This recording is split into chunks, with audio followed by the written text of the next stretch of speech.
44 minutes after the hour, Vic Matus is weekend editor at the Washington Free Beacon, co-host of the podcast Getting Hammered, and an expert in French. Good morning, Vic. How are you? Good morning, Hugh. Happy President's Day, plural.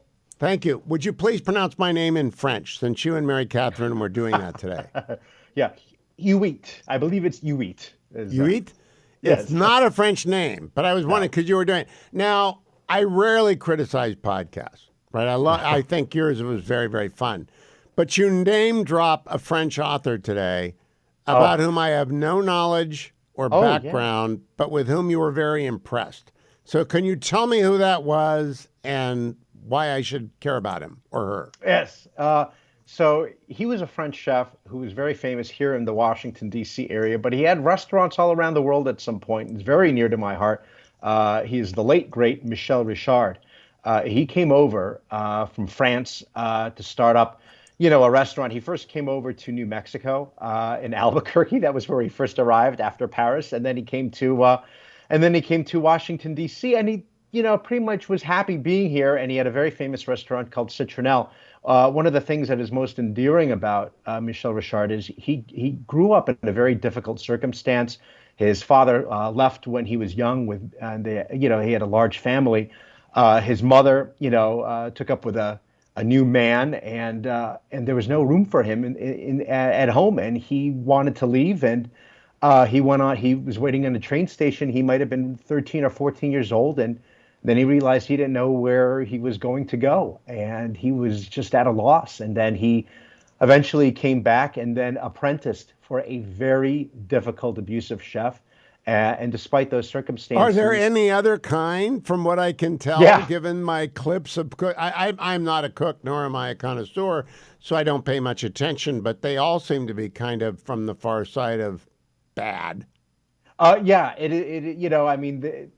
They would not make it here in this day and age in 2025 with that kind of treatment to subordinates. But in spite of that, I always remembered that he said, despite that sort of physically abusive relationship that he had with his boss when he was an apprentice, he was always kind to him when he became famous. And the old man, was just an old man. He would call him every Christmas, and he was good to him. But his name is Michel Rashard, and he has numerous books. If you could find them on Amazon. He was a great artist. He was a friend to Julia Child and others. Well, I know Julia Child. She has an exhibition in the Smithsonian, so I know all about her, and a movie with Stanley Tucci. Tell me where Citronelle was. Citronelle was in the old Latham Hotel on M Street in Georgetown, and that was long gone. But he has one restaurant left in his name, and that is Central, and that is in the Pennsylvania Quarter. It's just off Pennsylvania Avenue between the White House and he made amazing fried chicken. He came here, he discovered in the 1970s Kentucky Fried Chicken, the original recipe before they tried to make it healthy, fell in love with that, and made his own version. Before I turn to the Kennedy Center board and what was an obvious attempt by Mary Catherine and Vic to end up on the board of directors of the Kennedy Center board today, Shameless. How often do you eat out, Vic?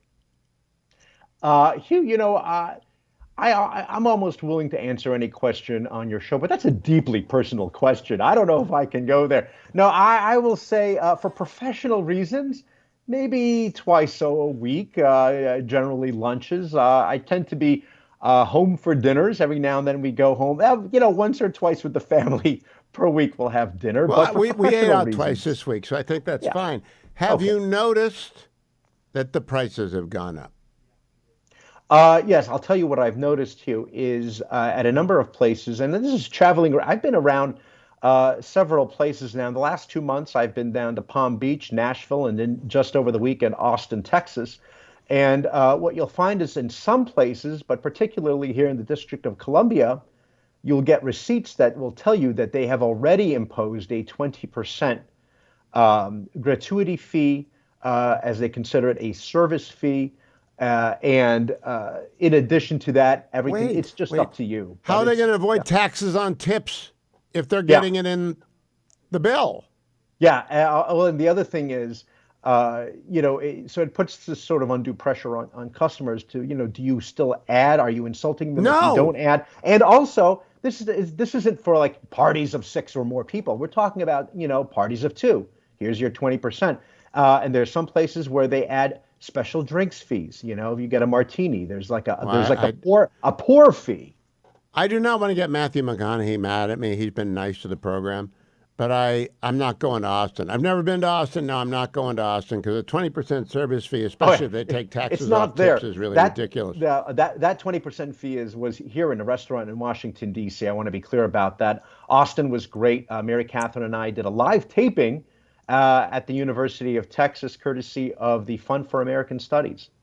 Okay. Now, can you bring your experience to bear on the Kennedy Center Board of Directors? There are 36 positions open.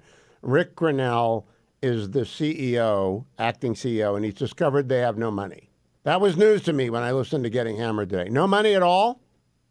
Yeah, that tells me they have a very serious problem. I'll tell you one thing, Hugh. It's not managed well. They were trying to put on a musical. It was called, or a play, and it was called Finn, Finn, and it's about a shark who feels out of place among sharks and feels much more comfortable around the smaller fish. And you can see what kind of a metaphor that is, and they can show this to kids. And they said they don't have the money to put on this. This is one of those things where you're making up a story to see if I bite, isn't it? So to speak. No, it is a true story. It didn't come to pass because they said they didn't have the money.